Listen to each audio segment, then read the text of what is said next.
మా కొరటాల శివకి ఈరోజు అనుబంధం కాదు ఇది. బృందావనం దగ్గర నుంచి మొదలైంది మా ఇద్దరి బంధం. కేవలం చిత్రాలే కాదు, జీవితంలో ఉన్న కష్ట సుఖాలని కూడా చాలా పంచుకున్నాం ఇద్దరం. ఒక దర్శకుడుగా కాకుండా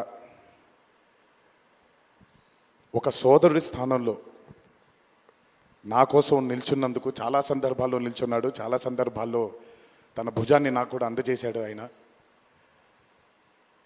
ఎప్పుడైతే ఈ చిత్రం అనుకున్నామో, ఏ రోజైతే ఆయన ఒక ఐడియాని, ఈ భయం అనే ఐడియాని చెప్పారో, ఆ రోజు నుంచి ఈ రోజు వరకు పాపం నిజంగా శివ మొహంలో నేను నవ్వుని ఎప్పుడు చూడలేదు. నిరంతరం ఈ చిత్రం కోసం తను పడ్డ తాపత్రయం ఎంతో నాకు తెలుసు.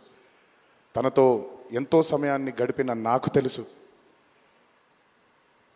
బ్యాక్గ్రౌండ్ స్కోర్ జరుగుతున్నప్పుడు ఆయన ఎంత టెన్షన్కి గురయ్యారో అనిరుద్ధ్కి తెలుసు.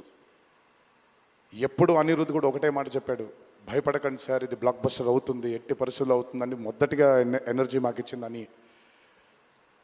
సో అంత టెన్షన్ నుంచి ఈరోజు ఆయన మొహంలో చాలా చాలా చాలా ఒక ఆనందం కంటే ఒక మనశ్శాంతిని చూస్తున్నాను.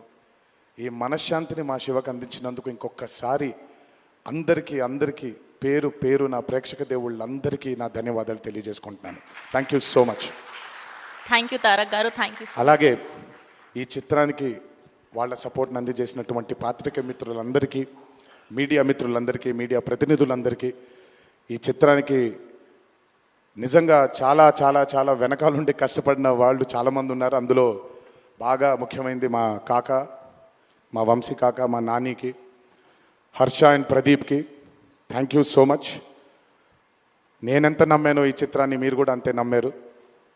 Thank you so much. మీ అందరి ఆశీస్సుల్ని ఈ చిత్రానికి అందించినందుకు థ్యాంక్ యూ. అండ్ ముందుకెప్పుడు రాడు, ఎప్పుడు వెనకాలే నిల్చుంటాడు మా హరికి. చాలామంది ఎన్నో విధాలుగా తన్ని సరిగ్గా అర్థం చేసుకోరు, ఎందుకంటే తను ఎప్పుడు బయటకు వచ్చి తన గురించి చెప్పుకోడు కాబట్టి. ఎవరేమన్నా ఎవరేమనుకున్నా ఎన్టీఆర్ ఆర్ట్స్ అనే బ్యానర్కి స్తంభం హరి. నాకు, కళ్యాణ్ అన్నకి, మాకిద్దరికీ స్ట్రెంగ్త్ హరి. ఇందులో ఎటువంటి ఢోకా ఉండదు. నచ్చిన వాళ్ళు దీన్ని జీర్ణించుకోవచ్చు, నచ్చని వాళ్ళు దీన్ని జీర్ణించుకోవాల్సిన అవసరం లేదు. Thank you.